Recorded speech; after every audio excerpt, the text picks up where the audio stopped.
Vous ne connaissez pas le gombo?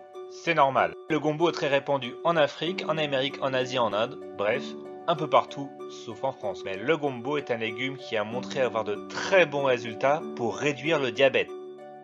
Un conseil simple pour contrôler le diabète, mangez des gombos. Le diabète se développe partout dans le monde à cause de la mauvaise alimentation que nous subissons et devient une épidémie aux conséquences très graves. Le diabète survient quand le taux de sucre dans le sang est trop élevé et cela a des conséquences graves, entraînant des risques accrus de crise cardiaque, d'insuffisance rénale et des problèmes nerveux avec de la perte de sensation dans les mains et dans les pieds en particulier. Les personnes atteintes de diabète doivent parfois s'injecter de l'insuline ou payer des traitements très coûteux avec de nombreux effets secondaires. Mais il faut être conscient qu'il existe aussi des méthodes naturelles pour faire baisser le taux de sucre dans le sang, comme par exemple les gombos. Vous pouvez en acheter dans de nombreux magasins qui vendent des fruits et légumes.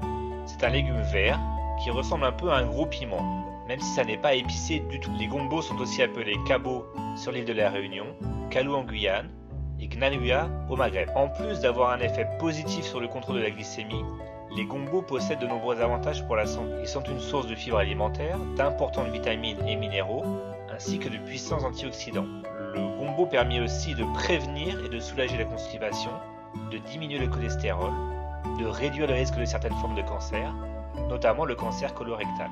Il contient des folates. Les folates aident à nettoyer les poumons et ils sont particulièrement importants dans la période de préconception et pendant la grossesse où ils aident à prévenir les malformations. Le gombo contient aussi de la vitamine K, ce qui est important pour la santé des os et joue un rôle majeur dans la coagulation sanguine. Voici une méthode très simple pour contrôler le diabète en utilisant les gombos.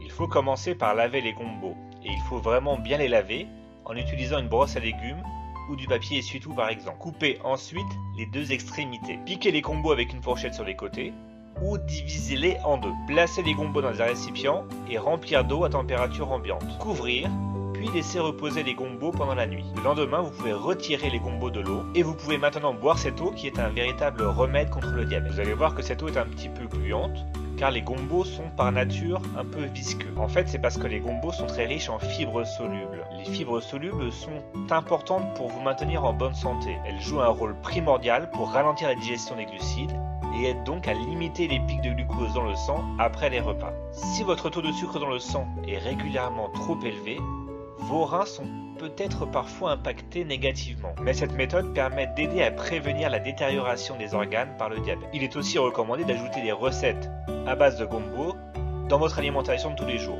Mais attention, si vous décidez de modifier radicalement votre alimentation pour combattre votre diabète, assurez-vous de consulter votre médecin pour lui dire par exemple que vous allez prendre des gombos tous les jours comme un traitement naturel contre le diabète. D'ailleurs, sur la chaîne Adieu Diabète, je vous décris sans cesse des aliments qui sont bons pour lutter contre le diabète. Mais ne croyez pas que les effets étonnants du gombo par exemple sur le taux de sucre dans le sang va vous permettre de consommer à côté des aliments sucrés ou des produits modifiés industriellement. La gestion du diabète et les traitements alternatifs sains et naturels doivent toujours faire partie d'un mode de vie sain et ne doivent jamais être utilisés pour consommer ce qu'on appelle communément de la malbouffe. Voilà, j'espère que cette vidéo vous a appris quelque chose.